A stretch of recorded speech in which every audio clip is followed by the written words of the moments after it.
And thank you for hearing me today, and it's nice to see you all. Oh yes, it's been a while since I've been in this room. Forgot about turning on the microphone.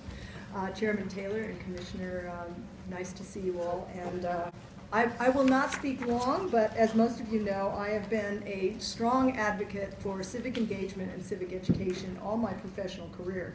Really going back before I was in the legislature, I directed a little nonprofit that did work in this area. So I care very deeply about what you've been doing. And my first job is to thank you.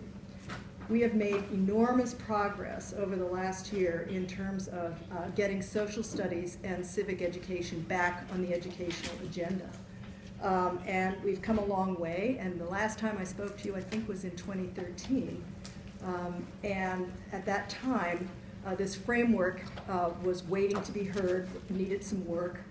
The work has now been done, and so now we have the Social Studies framework ready to be looked at and approved by you.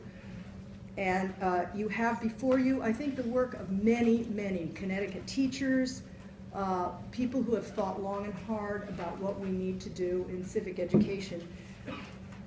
And as I said to you when I came here in 2013, it's a deep concern nationally that civic education in particular, but also the teaching of history and other social studies topics, has really fallen behind in this country. It's a national issue, and it's been spoken about by many people. And, you know, count me among those who are a little concerned that our testing has driven curriculum in a way that has squeezed some of these things out of our curriculum, particularly at the elementary level as we focus on skills. This also is a skill. Civic engagement and teaching our next generation to be good citizens and to understand the meaning of government, why we have rules, why we are concerned about things like justice and equality, are issues that we need to teach our students. And I think everyone on this board, when I came before, and some of you are new, I realize, agree that this is a huge issue for all of us. I'm particularly excited, of course, because I see civic education incorporated in every social studies class at every grade level. I think this is critically important, that students learn from a young age the stories of our culture, particularly. And the frameworks are going to help correct the fact that I think some of that has fallen away. As you know, inquiry and this idea that one should ask questions in order to learn is one of the fundamental ways we approach social studies. Most people, most students, as well as adults, don't want to just memorize facts and figures. You want to understand what you're learning. And I think that's, the social studies is where we ask the big questions. You know, why things happen, what is our past all about, and how does that inform the present? And that, I think, is what fundamentally guides the framework here. And students learn more when we spark their curiosity, when we ask them questions and teach them how to not only ask questions, but to listen to others. And that's a fundamental skill that I think sometimes we forget about, just listening. For example, in the framework, students will explore questions like, what does it mean to be a citizen? How can we make a difference affecting the creation of laws governing our society? Why did people in Connecticut create the fundamental orders? It's another way to bring Connecticut history back into the curriculum as well. And comparing nations with a free press. How's the media different in countries like China? These are questions we want students to be asking. Instead of memorizing a set of facts they will soon forget, which is an activity which will turn them off from being active citizens later, teachers will encourage students to describe how public and media interest groups both shape and reflect political and social interests, explain the factors that influence voter participation, something I think a lot about.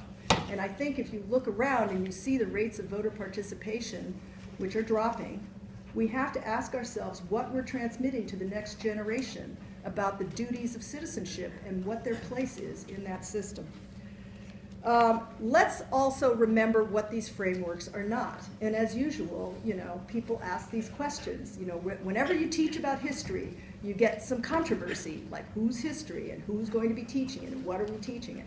The frameworks are not a state mandate.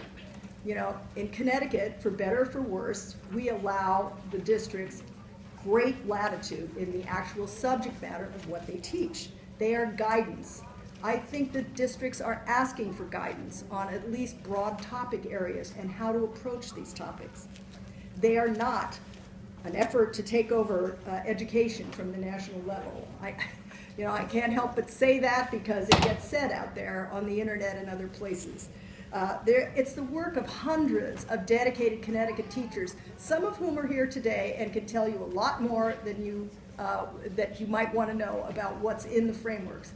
And so I'm going to leave it to them to describe it. They're terrific people. I've known many of them and worked with many of them for 30 years.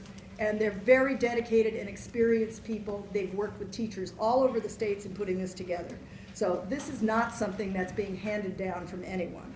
They're not creating a new testing scheme that will take away classroom time, although honestly, I've come to the point where I think maybe if it isn't tested, it isn't going to be taught, and I have some concerns about that. I'm almost ready to say, if you can't lick them, join them, and maybe it should be tested. When you become a citizen in this country, you have to take a test that shows that you know something about the American government. Well, I'm not necessarily opposed to that at this point, but that's not what this framework does.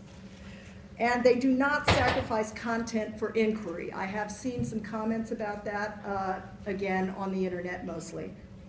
Students will learn and retain more information if they're taught it in a way that engages them. And that's what civic education is all about, giving students experiences with actually engaging in their community so that they can understand how law works, how their communities work, and what their place is in it. So I'm going to leave it at that. And again, thank you very much for moving this forward. It's critically important. And I hope I can work with you in any way that I can to help foster this framework. So thank you.